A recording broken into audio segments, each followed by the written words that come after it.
Tata, good bye. নমস্কার, সুপ্রভাত। আশা করি আপনারা সকলে খুব ভালো আছেন। আমরাও খুব খুব ভালো আছি।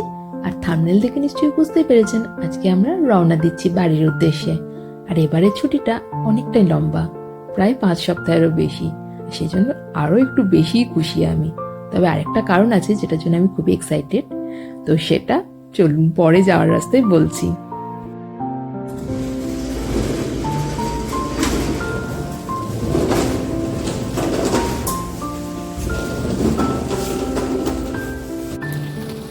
এখন ঘড়িতে বাজছে সকাল 8:30 মতো।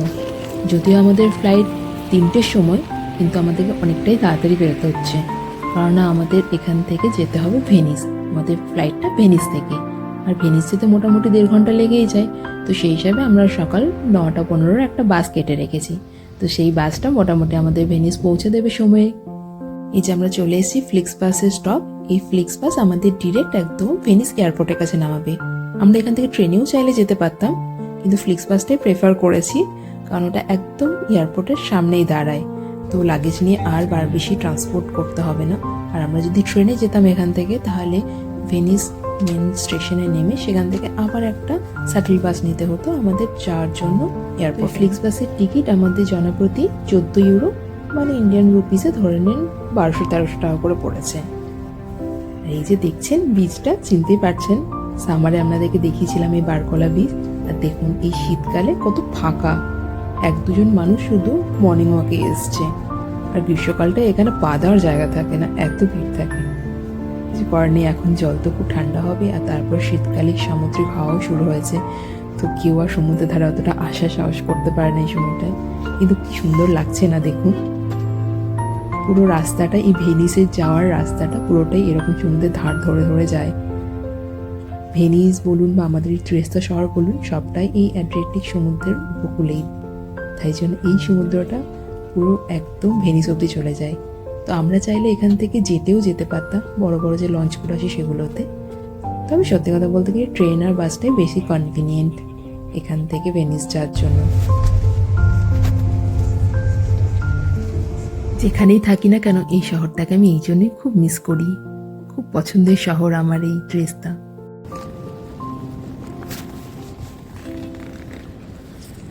বাস আমাদের একদম পৌঁছে দিয়েছি এয়ারপোর্টের সামনেই। জাস্ট ওখান থেকে 5 পায়ের হাঁটা রাস্তা, এই আমরা ঢুকে গেছি ভেনিস ইন্টারন্যাশনাল এয়ারপোর্টে।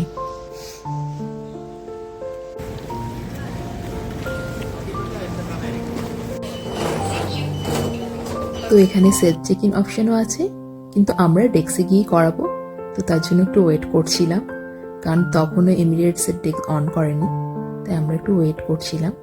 আর ইতিমধ্যে দেখলাম এমিরেটসের ফ্লাইটটা দিয়েছে বোর্ডে, 15 নম্বর গেটে মনে হয় ঢুকবে দুবাই যাওয়ার ফ্লাইট। এই যে, তো আরেকটা যে কারণে আমি খুব এক্সাইটেড ছিলাম, বলেছিলাম সকালে, সেটা হচ্ছে ফার্স্ট টাইম আমি এমিরেটসে ট্রাভেল করব। আমার খুব ইচ্ছা ছিল অনেক দিনের, তো বাই চান্স হয়েও গেল সেটা। হ্যান্ডমেড খাবার খেয়ে নাও, তারপরে এয়ারলাইন্সে ভালো খাবার খাবে। তো আমাদের দুটো ব্যাগেজ ড্রপ করে দিয়েছি চেক ইনে। আর এবার যাব সিকিউরিটি স্ক্যান আর ইমিগ্রেশন। তো এই আমাদের সিকিউরিটি স্ক্যানও হয়ে গেছে, নেক্সট স্টেপ হচ্ছে ইমিগ্রেশন। তো চলুন ইমিগ্রেশনের দিকে যাওয়া যাক। তো কোনো দেশ থেকে বেরোনোর বা কোনো একটা দেশে ঢোকার সময় ইমিগ্রেশনটা কিন্তু খুবই ইম্পর্টেন্ট, তো সেটা কখনো যেন মিস করবে না। এই যে লেখা আছে অল পাসপোর্ট, বাস ওটার মধ্যে দিয়ে গেলে আপনাকে ইমিগ্রেশন অফিসার স্ট্যাম্প লাগিয়ে দেবে। তো আমাদের স্ট্যাম্প লেগে গেছে যে আমরা ভেনিস থেকে বেরিয়ে যাচ্ছি এত তারিখে। আমরা চলেও এসেছি 15 নম্বর গেটের কাছে। একটু ওয়েট করতে হবে, মনে হচ্ছে এখনো আমাদের ফ্লাইটটা ঢোকেনি। দেখতে পাচ্ছেন দূরের ওই সমুদ্রটা, আর ওই যে উঁচু উঁচু বিল্ডিংগুলো একটু করে দেখা যাচ্ছে, ওটাই হচ্ছে আসল ভেনিস। আমরা যখন ভেনিস ঘুরতে এসেছিলাম তখন ওই দ্বীপটার ভিতরেই আমরা ঘুরেছিলাম। আর ফ্লাইটটা যখন ওড়ে তখন খুব সুন্দর দেখা যায়, কারণ একদম সমুদ্রের ধার বরাবর ফ্লাইটটা উপরে উড়ে যায়। আমাদের শহর ত্রিস্তার সবচেয়ে কাছে ইন্টারন্যাশনাল এয়ারপোর্ট বলতে ভেনিস, তারপরে রোম, মিলান এগুলো আছে, কিন্তু ভেনিসটা সবচেয়ে কাছে। তো ভেনিস এয়ারপোর্টে মোটামুটি 3 ঘন্টা আগে এলেই হতো, কারণ ইন্টারন্যাশনাল ফ্লাইটে 3 ঘন্টা আগে আপনাকে ঢুকতে হয়। তো আমাদের বাসের টাইমিংটা এমন ছিল যে আমরা অনেকটা আগেই চলে এসেছি। এই যে আমাদের ফ্লাইট অলরেডি ঢুকেও গেছে। এই সময়টা আমি ফ্লাইট ওঠা নামাই দেখছিলাম, ভালোই লাগে আমার দেখতে সেটা। এবার কাউন্টারে শুরু হয়ে গেছে, পাসপোর্ট আর টিকিট দেখে আমাদেরকে বোর্ডিং করাবেন। ভালোই ভিড় ছিল, কারণ দেখলাম দুটো এয়ারলাইন্স একসাথে মার্চ করে দিয়েছে। বোর্ডিং পাস আর পাসপোর্ট চেক করে ওনারা ছেড়ে দেন। তো প্রথমেই বিজনেস ক্লাস আর ফার্স্ট ফ্লাইট থেকে চাপতে দেওয়া হয়। তো তারপর আমরা ইকোনমিতে আছি, টুকটুক করে এগোচ্ছি। তো এবার বাড়ি যাওয়াটা সত্যিই আমার জন্য ডবল হ্যাপিনেস। বাড়ি তো যাচ্ছি, আবার এমিরেটসে করে যাচ্ছি। We are flying from Venice to Dubai with Emirates. এই যে সিটে বসেই আমার প্রথম যেটা কাজ সেগুলো আমি করে নিয়েছি। প্রথমে হেডফোন চেক করে নিয়েছি আর সামনে স্ক্রিনটা ওকে আছে কিনা দেখে নিয়েছি। এতগুলো কি টিভি রিমোটের মতো কি দিয়েছে রিমোট?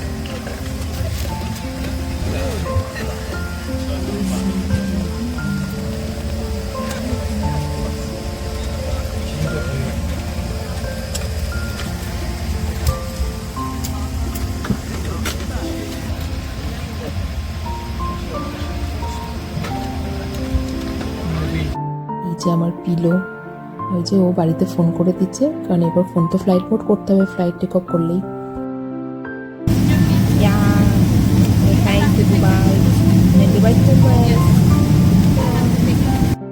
হ্যাঁ, ঠিকই শুনেছেন, আমরা এবার একদম কলকাতা বা বাড়ি যাচ্ছি না, এবার আমরা মুম্বাই হয়ে যাচ্ছি। কারণ এই ট্রিপটা অ্যাকচুয়ালি অফিসিয়াল ট্রিপ ছিল জয়ন্ত।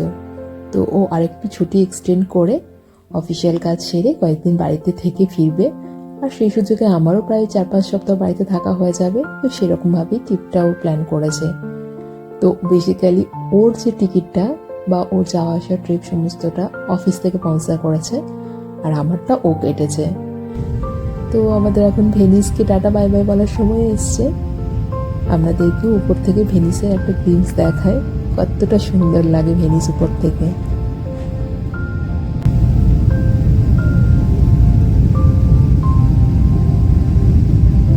সমুদ্রের বুকে এরকম সুন্দর একটা শহর তৈরি করা পুরোটাই আর্কিটেকচারদের হাতের নিখুঁত কাজ আর বুদ্ধিমত্তার পরিচয়। সত্যি কথা বলতে গেলে ইতালি এসে আমরা এতবার ভেনিস এয়ারপোর্ট দিয়ে ট্রাভেল করেছি, কিন্তু কখনো এয়ারপোর্টের বাইরে বেরিয়ে আর ভেনিস আইল্যান্ডটা ঘোরা হয়নি। সেই জার্মানি থেকেই এসেছিলাম, তখনই ঘুরেছিলাম। তখন থেকে ভেনিসের সাথে একটা আলাদাই টান হয়ে গেছে। খুব পছন্দের শহর আমার এই Venice. Bye bye Venice, see you after 1 month. আমার একটু ঠান্ডা বেশিই লাগে, তাই জ্যাকেট আর কম্বল জড়িয়ে নিয়েছি। আর এই যে এখানে হেডফোনটা লাগিয়ে দিয়েছি। এবার মুভি দেখার টাইম। যদিও জয়ন্ত বলছে ওর নাকি ঘুম ঘুম পাচ্ছে, ও তো ঘুমিয়ে যাবে মনে হচ্ছে, কিন্তু আমি এই ফাঁকে এক দুটো মুভি দেখে নেব। কারণ ফ্লাইটে উঠে আমার খুব একটা ঘুম হয় না, যদি না খুব টায়ার্ড থাকি। তাই সার্চ করছিলাম কি মুভি দেখা যায়। তো দেখছিলাম বিভিন্ন রিজিওনাল মুভি তো রয়েইছে, বিভিন্ন দেশের মুভির সাথে সাথে বিভিন্ন যেমন বাংলা, হিন্দি, উর্দু এসব মুভিও রয়েছে দেখলাম। আর এই যে পটার হেড, হ্যারি পটারের মুভি পেলে আর কি চাই। আমি তো একটা হ্যারি পটারের মুভি লাগিয়ে বসে পড়েছি। আমাদের ফ্লাইট টেক অফ করেছে প্রায় তখন 4টে বেজে গেছে। তো অবভিয়াসলি লাঞ্চ টাইম তো পেরিয়ে গেছে। তো আমাদের ফ্লাইটে যাওয়ার পরে ওনারা মেনু দিয়ে গেলেন। কি নেবে বলা? চিকেনটাই নিতে হবে, এটা তো বিফ না। এমিরেট এয়ারলাইন্স নাকি বেস্ট ফুড প্রোভাইড করে। জয়ন্তর আগে একবার এক্সপিরিয়েন্স ছিল ইন্ডিয়া টু জার্মানি যাওয়ার সময়, ও ল্যাম্প পেয়েছিল এয়ারলাইন্সে। সেই জন্য এবারও আমাদের এক্সপেকটেশন খুব হাই ছিল। তবে দেখলাম ডিনারে এবারে ওনারা বিফ অথবা চিকেন দিয়েছিলেন, তো আমরা চিকেন চুজ করলাম। আর একটা বিফোর ল্যান্ডিং মিল দিয়েছেন। তবে আমার এই সিস্টেমটা খুব মজা লেগেছে, কারণ আগে এত এয়ারলাইন্সে গেছি, কোথাও এরকম টিভিতে রিমোট দেখিনি। তো প্রথমে তো আমি একটু শখে হয়েছিলাম, এই কি রিমোট দিয়েছে কেন, কারণ কোথাও তো আগে দেখিনি। সব জায়গাতে মেনলি টাচ স্ক্রিনে থাকে, তো এরা দেখছি এক্সট্রা টাচ স্ক্রিনের সাথে একটা রিমোটও প্রোভাইড করেছে। আর এই যে আমি ডিজনি লাভার, ইনসাইড 2 রিলিজ হওয়ার পরে এই প্রথম আমি এটা দেখতে পেলাম।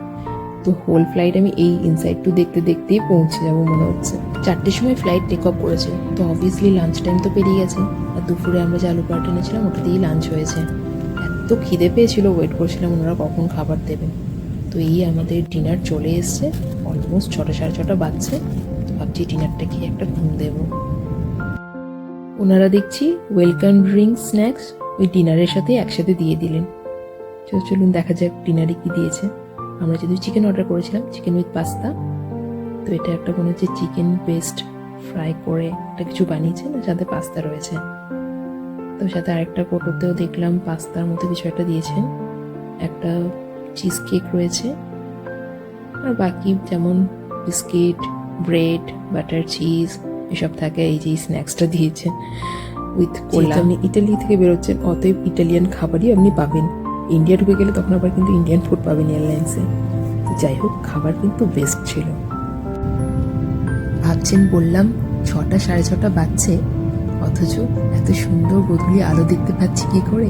কারণ আমরা অনেক পরে আছি, মেঘের অনেক পরে, সেই জন্যে এখনো সূর্যটা এখানে দেখা যাচ্ছে। তবে হিসাব অনুযায়ী দেখতে গেলে এখন আমরা ইউরোপের ক্ষেত্রে আছি, তাই এশিয়া রিজিয়নগুলোতে এখন অলরেডি রাত্রি, কারণ ওখানে টাইম 3-4 ঘন্টা এগিয়ে আছে। আপনারা তো জানেন ইসরায়েল ইরান যুদ্ধ পরিস্থিতি এখনও সেরকমভাবে ভালো অবস্থায় যায়নি, তাই জন্য আমাদেরকে এই এয়ার স্পেসটা অ্যাভয়েড করেই যেতে হচ্ছে সমস্ত ইউরোপিয়ান ফ্লাইটদের, যে কারণে 1-1.5 ঘন্টা বেশি সময় লাগছে। আগেরবারে যখন গেছিলাম তখন ঘটনাটা বলেছিলাম, তখন তো আরও ক্রিটিক্যাল কন্ডিশন ছিল, কিন্তু এবারে বেটার, বাট ওই আর কি ঘুরিয়ে নিয়ে যাওয়ার জন্য সময়টা একটু বেশি লাগছে। সেরকম যে এখন আমাদের এশিয়ান টাইমে 10টা 10:30 বাজছে, আর ওনারা আমাদেরকে ড্রিঙ্কসও দিয়ে দিয়েছেন বিফোর অ্যারাইভাল, সাথে একটা ভ্যানিলা ইয়োগার্টও দিয়েছে দেখছি। আমার তো এই মুভি আর টাইম দেখতে দেখতে এমনিই দুবাই পৌঁছে গেলাম আমি। তবে জয়ন্তর কিন্তু এর মধ্যে 1 ঘন্টা হয়ে গেছে, ভালোই।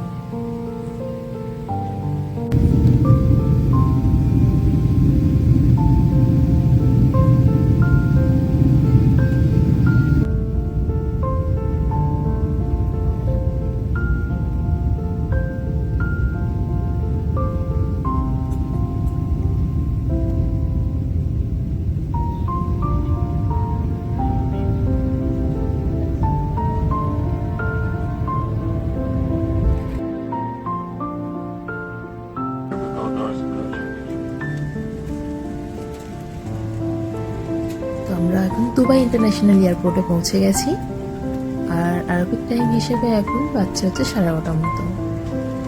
আর এখানে আমাদের মোটামুটি 3-4 ঘন্টা লে ওভার আছে মুম্বাই যাওয়ার নেক্সট ফ্লাইটের জন্য। তো মাঝে টাইমটা আমরা ভেবেছি ভেতরে ওয়েট করবো এয়ারপোর্টে। তো চলুন টুকটুক করে নামা যাক।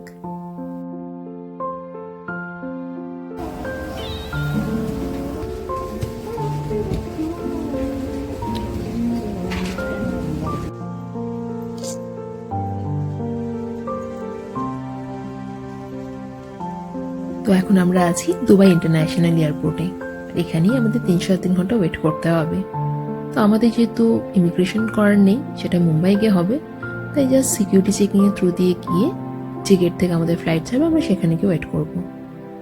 ওই গেটের কাছে এসে আমরা বসে আছি অনেকটাই টাইম। এই সময়ের মধ্যে ও সিমগুলো চেঞ্জ করে নিল, ইটালিয়ান সিমগুলো খুলে ইন্ডিয়ান সিমগুলো লাগিয়ে নিল। এই যে দেখছেন এমিরেটসের ডাবল ডেকার, এটাই চাপার আমার খুব ইচ্ছা ছিল। যাই হোক, আমাদেরগুলো ডাবল ডেকার ছিল না, চোখে দেখা তো হলো। তো আমরা এবার রওনা দিচ্ছি মুম্বাইয়ের জন্য। এই হচ্ছে মুম্বাই যাওয়ার ফ্লাইট। 3-4 ঘন্টা এমনি দেখতে দেখতে পেরিয়ে গেল। ফ্লাইটে প্রায় বোর্ডিং হয়েই গেছে সবারই।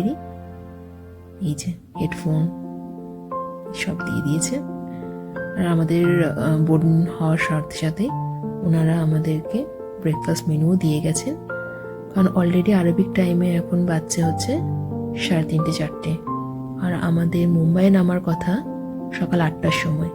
যদিও মাঝে 1.5 ঘন্টা টাইম ডিফারেন্স আছে ইন্ডিয়ান টাইম আর আরবিক টাইমের মধ্যে, অ্যাকচুয়াল ফ্লাইট টাইম 3-4 ঘন্টা।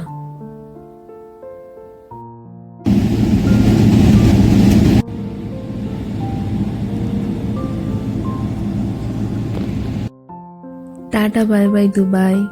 মাসখানেক পরে ফেরার দিনে হয়তো পায়ে হেঁটে দুবাই ঘোরার সুযোগ হবে। ততক্ষণের জন্য বাই বাই। আর এই ছিল ব্রেকফাস্ট।